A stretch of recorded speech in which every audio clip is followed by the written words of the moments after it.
Let me start with the latest on Israel's effort to get our hostages home. Israel has accepted the invitation by the mediating countries, backed by the US, to send a delegation to Doha today. It was discussed at yesterday's Security Cabinet meeting. Israel's goals are by now well known: the return of all of our hostages, the elimination of the Hamas military and also their governmental capabilities, and the removal of the terrorist threat to our people.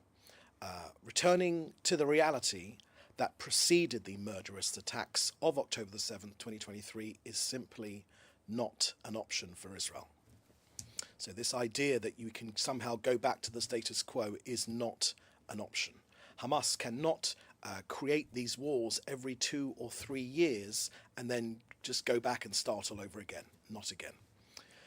Next to Syria and the truly disturbing images documenting what is a massacre of civilians in Syria. As HTS took over Syria, Israel cautioned the world to judge Syria's new regime by their actions rather than their words. And unfortunately, here it is. The dangerous reality and the brutality of jihadist rule and jihadi terrorism.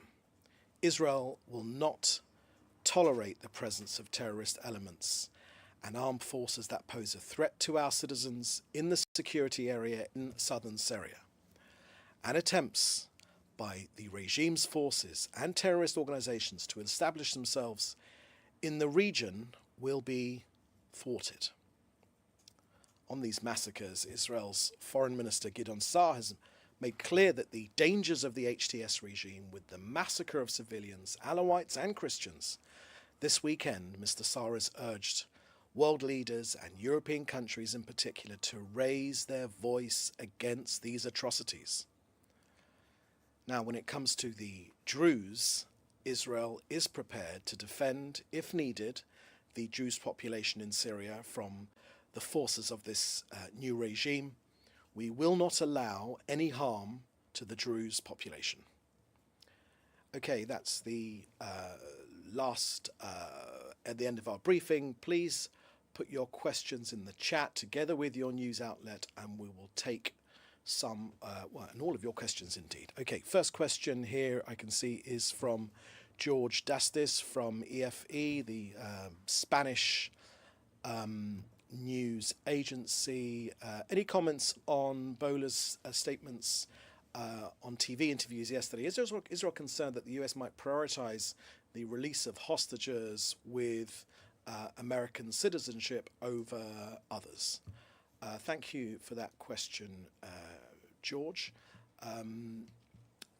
No, we're not concerned about that at all, because we understand that the relationship between this White House and this government is as close as it has ever been. Our Prime Minister has called President Trump Israel's closest friend that we've ever had in the White House, and we are standing shoulder to shoulder to fight this enemy. And let me also share with you that when it comes to our objectives, we are absolutely in step with our American allies.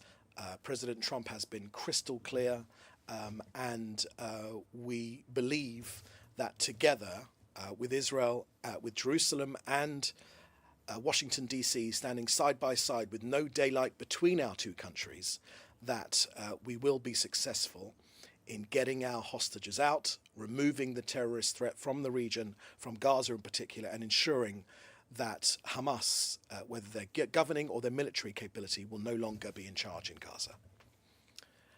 Another question here from Enes Canley from the Andalu agency. With the fall of the Bashar Assad regime in Syria, Iranian dominance in Syria, which Israel perceived as a national security threat, has decreased dramatically. We see Iranian officials making statements opposing the new administration in Syria. Similarly, we hear Israeli officials rejecting the interim administration in Syria. What is your take on Israel and Iran sharing similar views, finding themselves on the same page about a regional affair, especially as contested in Syria.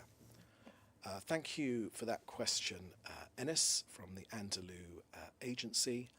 I don't think there's a question of Iran and Syria being on the same page. Look, Israel as a country has nothing whatsoever against the people of Iran. In fact, we both share two very ancient cultures and history, and there's no reason for our two countries to be enemies. It is the regime in Iran which has caused all the problems here. They subjugate their own people, and never mind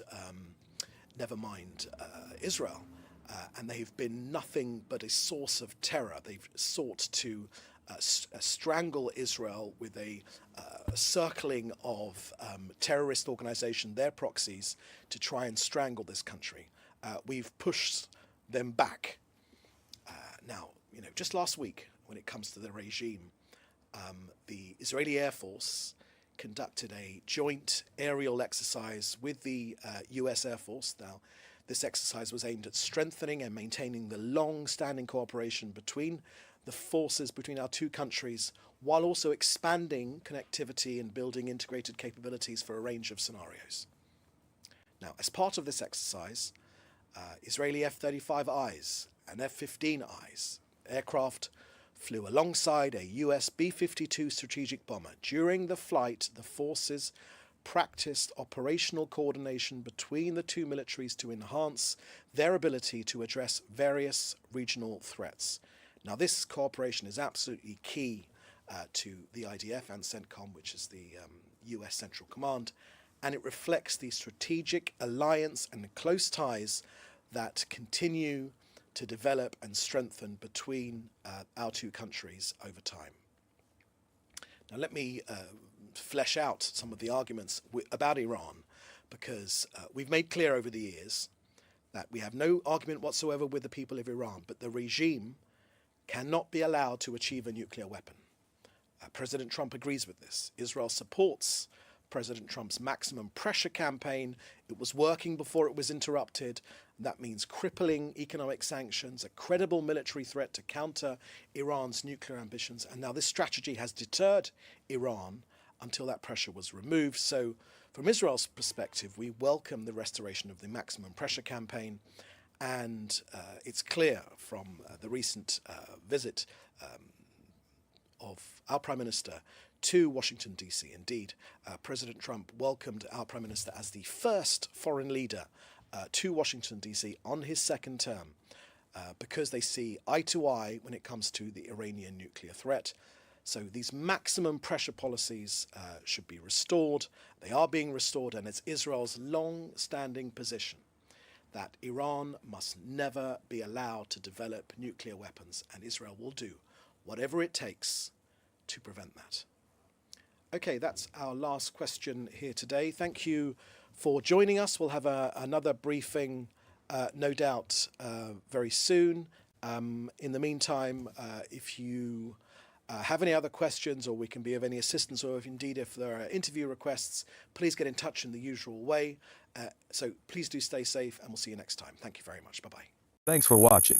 Drop a comment below. Don't forget to like, share, and hit subscribe to stay updated with our latest content. Until next time, stay informed and inspired. This is Dejobnik signing off.